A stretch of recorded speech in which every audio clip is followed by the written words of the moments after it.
Friends, welcome to my channel. Simple ಆಗಿ taste ಆಗಿ ಗೆಣಸಿಂದ ಜಾಮೂನ್ ಮಾಡ್ತೀನಿ. ಗೆಣಸು 2 ತಗೊಂಡಿದ್ದೀನಿ, 1 ಕಪ್ ಶುಗರು, ಯಾಲಕ್ಕಿ, ಮಿಲ್ಕ್ ಪೌಡ್ರು, ಆಯಿಲು. ಸೊ ಬೇಯಕ್ಕೆ ಇಡೋಣ. ಹುರ್ಕೊಬಿಡಿ. ಈ ಥರ ತುರ್ಕೊಂಬಿಡಿ. ಈ ಥರ ರೆಡಿ ಮಾಡ್ಕೊಂಡ್ಮೇಲೆ ಮಿಲ್ಕ್ ಪೌಡ್ರ್ ಆ್ಯಡ್ ಮಾಡ್ಕೊಳ್ಳಿ. ಎಲ್ಲ ಈ ಥರ ಕಲಿಸ್ಕೊಳ್ಳಿ.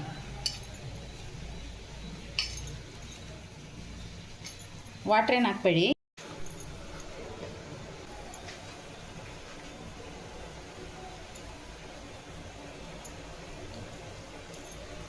ಎಲ್ಲ ಚಿಕ್ಕ ಚಿಕ್ಕದಾಗಿ ಈ ಥರ ಉಂಡೆ ಮಾಡ್ಕೊಳ್ಳಿ.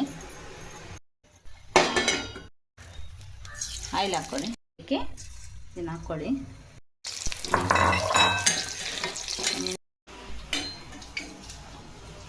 ಲೋ ಫ್ಲೇಮಲ್ಲೇ ಬೇಯಿಸ್ಕೊಳ್ಳಿ. ಇದನ್ನು ಗೋಲ್ಡನ್ ಬ್ರೌನ್ ಬರಬೇಕು, ಆ ಥರವರೆಗೂ ಲೋ ಫ್ಲೇಮಲ್ಲೇ ಬೇಯಿಸಿ.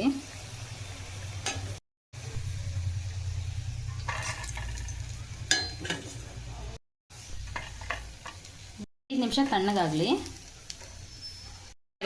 ಬಾಣಲಿಲಿ ನೀರು ಹಾಕಿ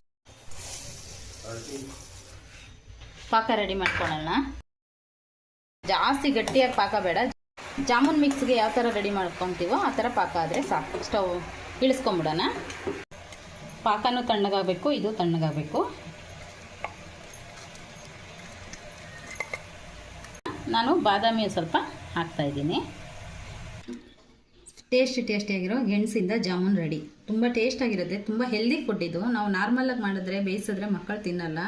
ಈ ಥರ ಒಂದು ಸತಿ ಟ್ರೈ ಮಾಡಿ. ಇಂಥ ಒಳ್ಳೊಳ್ಳೆ ಅಡುಗೆಗಳೆಲ್ಲ ನಾನು ಯೂಟ್ಯೂಬ್ ಚಾನಲಲ್ಲಿ ಅಪ್ಲೋಡ್ ಮಾಡ್ತೀನಿ. ಪ್ಲೀಸ್ ಸಪೋರ್ಟ್ ಮಾಡಿ, ಸಬ್ಸ್ಕ್ರೈಬ್ ಮಾಡ್ಕೊಳ್ಳಿ. ಪ್ರೇಮಲತಾ ಯೂಟ್ಯೂಬ್ ಚಾನಲ್ ಲೈಕ್ ಮಾಡಿ, ಶೇರ್ ಮಾಡಿ.